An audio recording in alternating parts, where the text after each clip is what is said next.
నీవు నీ ప్రమేయం లేకుండానే పుట్టావు, అవునా? నీవు నీ ప్రమేయం లేకుండానే మరణిస్తావు, అవునా? ఈ విషయంలో నీ ప్రమేయం, నీ హస్తం లేదంటే మరెవరో హస్తం ఉండాలి కదా. మరి ఆయన ఎవరు? ఆయనే నిన్ను సృష్టించిన, ఈ సమస్తము సృష్టించిన సర్వ సృష్టికర్త అయిన దేవుడు. దేవుడు ఉన్నాడని అందరు నమ్ముతారు, కానీ ఆ నమ్మకం ఎలాంటిది? ఏదో ఒకరిని నమ్మాలి కదా అనా? లేదా అమ్మ వాళ్ళు చెప్పారని వాళ్ళు నమ్ముతున్నారా? లేక మనం అడిగేవన్నీ ఇవ్వడానికి ఒకరు ఉండాలి కదా అని నమ్ముతున్నారా? అసలు సత్యదేవుడు నీకు నీవుగా వెతకగలిగావా? ఈ విధమైన నమ్మకాలు నిన్ను సృష్టించిన వానికి నచ్చుతుందా?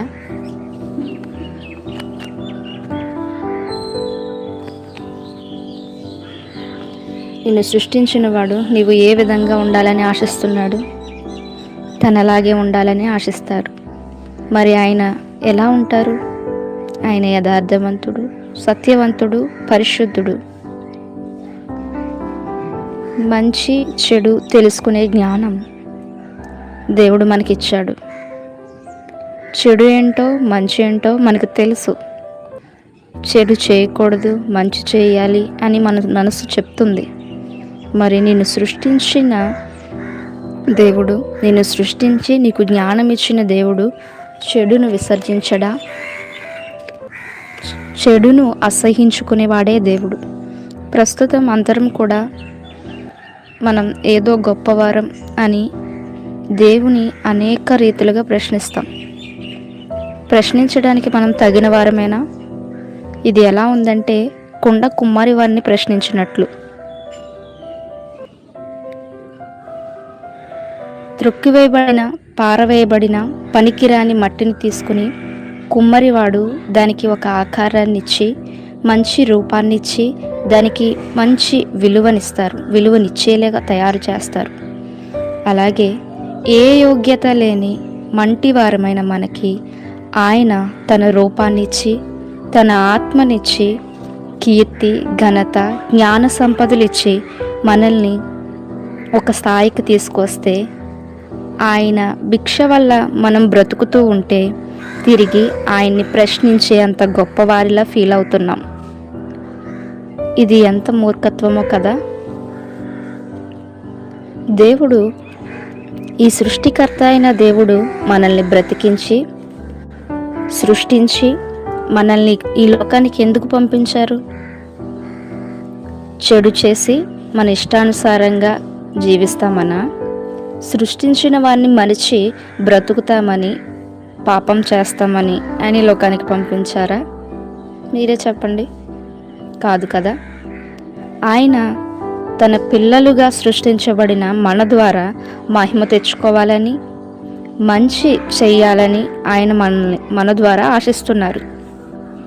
కానీ సృష్టించిన వాని ఆలోచన మరచి, ఆయన యొక్క ఆలోచన, ప్రేమను పక్కన పెట్టి మన ఇష్టానుసారంగా పాపం చేస్తే సృష్టించిన వాడు చూస్తూ ఊరుకుంటూ ఉంటాడండి?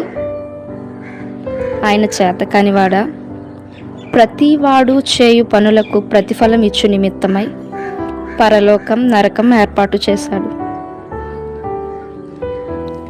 నీవు నడుస్తున్న దేవుని మార్గం నిన్ను ఎటువైపు నడిపిస్తుందో ఆలోచించండి. నీవు వెళుతున్న మార్గం దేవుని వైపు తీసుకువెళ్తుందా? పరలోకం వైపు తీసుకువెళ్తుందా?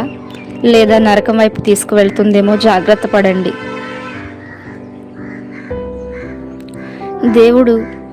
దేవుని నమ్మడం గొప్ప కాదు. ఆయన ఇష్ట ప్రకారం నడిచి పరలోక రాజ్యం వైపు అడుగులు వేయడం గొప్ప. నీ జీవితం యొక్క భాగ్యం అది. అదే నీ లక్ష్యం అవ్వాలి. ఇప్పటికీ మించిపోయింది ఏమీ లేదు. దేవా, నేను ఇప్పటి వరకు పాపం చేశాను, పాపంలో బ్రతికాను, నా ప్రమేయంతోనే నేను బ్రతుకుతున్నాననే భ్రమలో నిన్ను మర్చిపోయాను, క్షమించు అని ఒప్పుకో. ఇక నుండి నీ కోసం మంచిగా జీవిస్తాను అని మనసు మార్చుకో. ఇక ఈ నూతన జీవితం దేవునితో ప్రారంభించు.